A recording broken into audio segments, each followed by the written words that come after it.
آج ہماری جتنی تعداد ہے دنیا میں، اتنی تعداد ہماری ماضی میں کبھی نہیں تھی۔ ظاہری اسباب اور دنیاوی قوت کے اعتبار سے آج جتنی طاقت ہمیں حاصل ہے، ماضی میں اتنی طاقت ہمیں کبھی حاصل نہیں تھی۔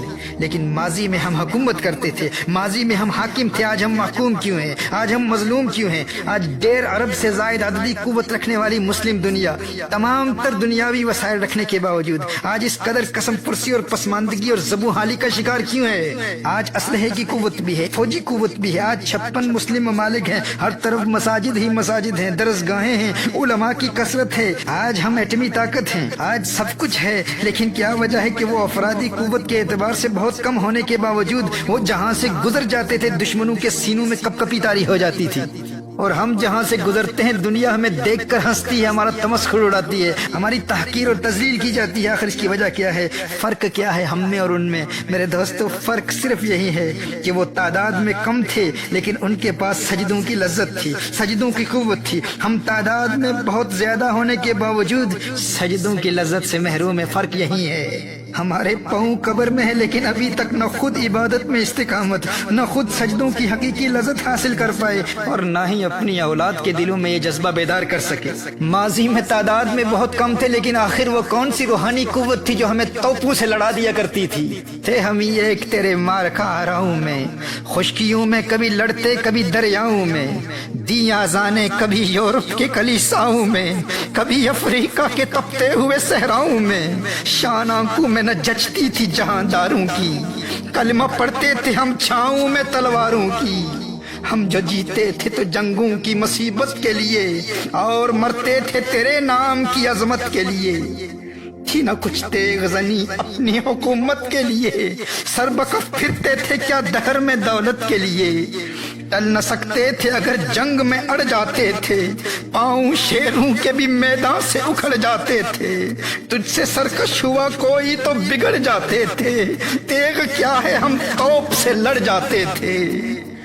نقش توحید کا ہر دل پہ بٹھایا ہم نے، زیر خنجر بھی یہ پیغام سنایا ہم نے۔ صفائے دہر سے باطل کو مٹایا ہم نے، نوع انسانی کو غلامی سے چھڑایا ہم نے۔ تیرے کعبے کو جبینوں میں بسایا ہم نے، تیرے قرآن کو سینوں سے لگایا ہم نے۔ بنی اغیار کی اب چاہنے والی دنیا، رہ گئی اپنے لیے ایک خیالی دنیا۔ ہم تو رخصت ہوئے اور انہیں سنبھالی دنیا، پھر نہ کہنا ہوئی توحید سے خالی دنیا۔ تیری محفل بھی گئی، چاہنے والے بھی گئے، شب کی آہیں بھی گئی، صبح کے نالے بھی گئے، دل تجھے دے بھی گئے، اپنا صلہ لے بھی گئے، آ کے بیٹھے بھی نہ تھے اور نکالے بھی گئے، آ کے بیٹھے بھی نہ تھے اور نکالے بھی گئے۔ لطف مرنے میں ہے باقی نہ مزہ جینے میں، کچھ مزہ ہے تو یہی خون جگر پینے میں۔ کتنے بیتاب ہیں جوہر میرے آئینے میں، کس قدر جلوے تڑپتے ہیں میرے سینے میں۔ اس گلستان میں مگر دیکھنے والے ہی نہیں، داغ جو سینے میں رکھتے ہوں وہ لالے ہی نہیں۔ کس کی ہیبت سے صنم سہمے ہوئے رہتے تھے، منہ کے بل گر کے ہو اللہ احد کہتے تھے۔ آ گیا عین لڑائی میں اگر وقت نماز، آ گیا عین لڑائی میں اگر وقت نماز، قبلہ روحوں کے زمیں بوس ہوئی قوم حجاز، ایک ہی صف میں کھڑے ہو گئے محمود و ایاز۔ نہ کوئی بندہ رہا نہ کوئی بندہ نواز، بندہ و صاحب و محتاج و غنی ایک ہوئے، تیری سرکار میں پہنچے تو سبھی ایک ہوئے، تیری سرکار میں پہنچے تو سبھی ایک ہوئے۔ چاک اس بلبل تنہا کی نوا سے دل ہوں، جاگنے والے اسی بانگے درا سے دل ہوں، یعنی پھر زندہ نئے عہد وفا سے دل ہوں، پھر اس بادئے دیرینہ کے پیاسے دل ہوں۔